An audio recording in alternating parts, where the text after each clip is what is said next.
नमस्कार, रेसिपी सफर चॅनेलवर पुन्हा एकदा सगळ्यांचं खूप खूप स्वागत। आज आपण घोलमा आणि वांग्याची मिक्स डिश बघणार आहोत। सगळ्यांच्या खूप आवडीची असते ही डिश आणि अधूनमधून जर ही डिश केली तर जिभेला खूप सुंदर चव येते।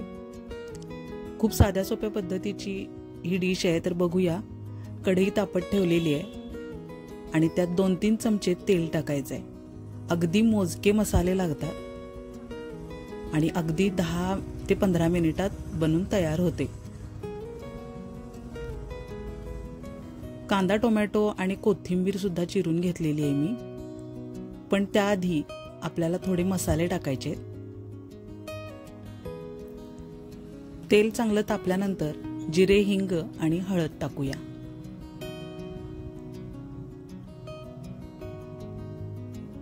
जिरे चांगले तडतडू द्या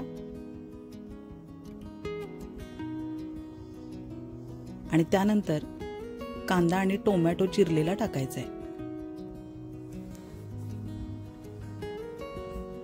मासळीचा कोणताही प्रकार बनवायचा झाला तर त्यासाठी टोमॅटो आवर्जून टाका, अतिशय सुंदर टेस्ट येते त्यामुळे।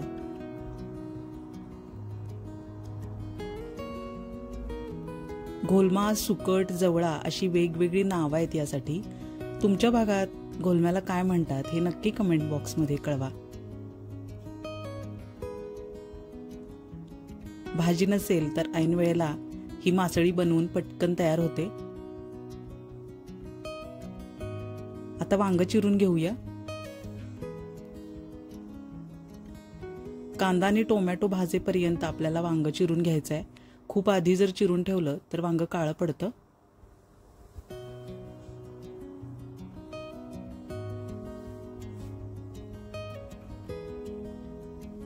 रेसिपी सफर चॅनेल नक्की सबस्क्राइब करा, म्हणजे नवीन व्हिडिओचं नोटिफिकेशन सगळ्यात आधी तुम्हाला मिळेल। लाईक करा, शेअर करा, कमेंट करायला विसरू नका। वांगी चिरून पाण्यात ठेवलेली आहेत आणि थोडंसं मीठ टाकलेलं आहे त्यात, म्हणजे वांगी काळी पडणार नाहीत।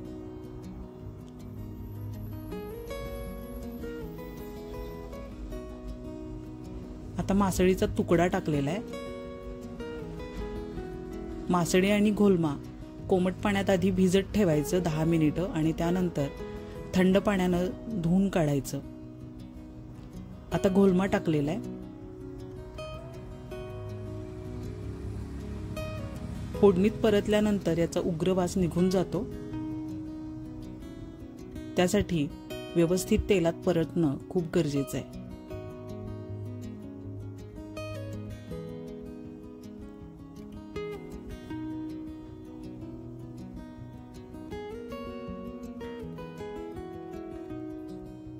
कोकणात सर्रास बनवली जाणारी ही डिश तुमच्याकडे पण बनते का हे नक्की सांगा।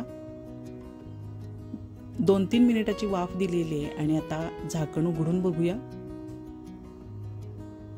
मासळी थोडीशी सॉफ्ट झालेली आहे, चांगली भाजली गेली आहे। आता एकदा हे सगळं परतून घेऊया।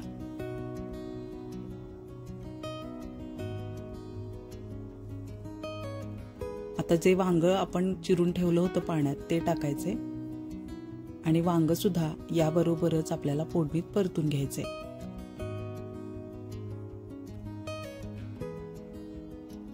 अशाच प्रकारे तुम्ही भिजवलेले बोंबील तुकडे करून टाकू शकता, वांग्याबरोबर तेही छान लागतात।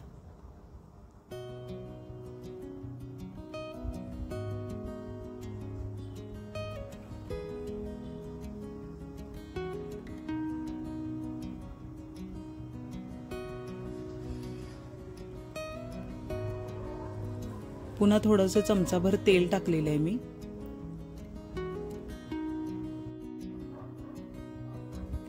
वांगी नीट परतू द्या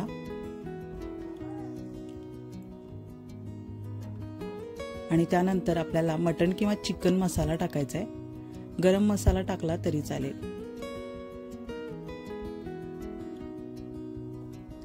आता कांदा, लसूण मसाला चवीप्रमाणे घेऊया आणि काश्मीरी मिरची पावडर आहे अर्धा चमचा। मीठ अगदी जपून टाकायचे, कारण मासा खारवलेला असतो धुतल्यामुळे त्यातला बराचसा मिठाचा अंश निघून गेलेला आहे, त्यामुळं वांग्यापुरतंच मीठ टाकलेलं आहे.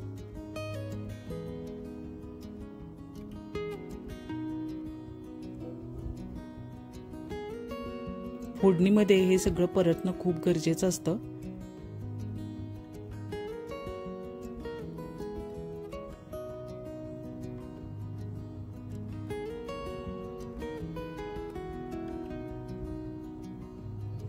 नक्की एकदा डिश ट्राय करा, ही खूप सुंदर बनते.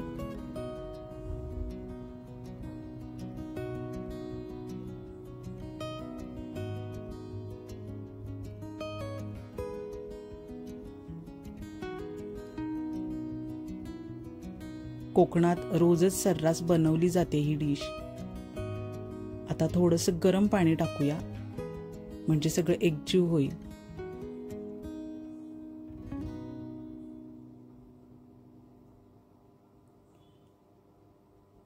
कोथिंबीर टाकूया आणि 3-4 मिनिटाची वाफ द्यायची आहे. गॅस अगदी बारीक करायचा आहे.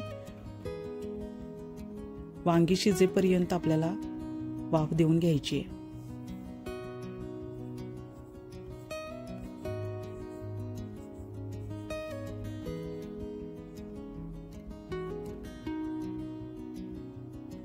तुम्ही पण अशाच पद्धतीनं ही डिश बनवली आहे का, हे नक्की एकदा कमेंट बॉक्समध्ये कळवा.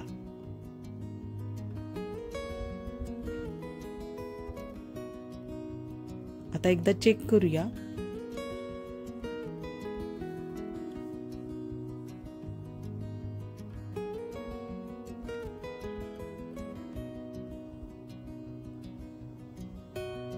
अजून थोडी वाफ देणं गरजेचं वाटतंय, कारण वांगी अजून थोडीशी शिजणं बाकी आहे.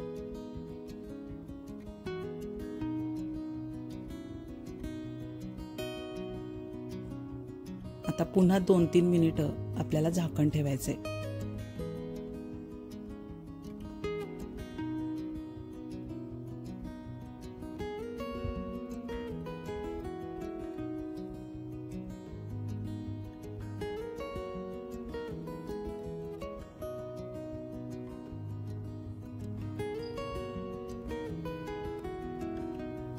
वाव, खूपच सुंदर सुगंध येतोय. खूप छान टेम्पटिंग दिसते. सॉफ्ट झालेले आहेत वांगी आणि सगळा मसाला सुद्धा अगदी एकजीव झालेला आहे. खूपच भन्नाट झाली आहे रेसिपी. एकदा नक्की ट्राय करा. आता सर्व करूया.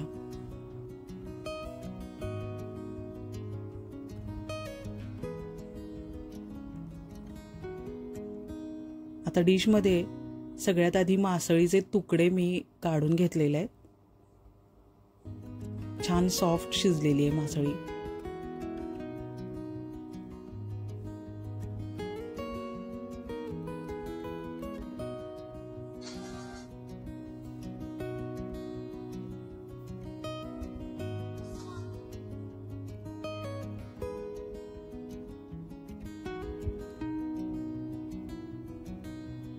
तुम्हाला ही डिश आवडली का ते नक्की सांगा. पुन्हा भेटूया अशाच नवीन सुंदर रेसिपीसह. रेसिपी सफर चॅनेल नक्की सबस्क्राईब करा. पुन्हा भेटूया पुढच्या भागात अशाच नवीन डिशसह. तोपर्यंत निरोप घेऊया. धन्यवाद.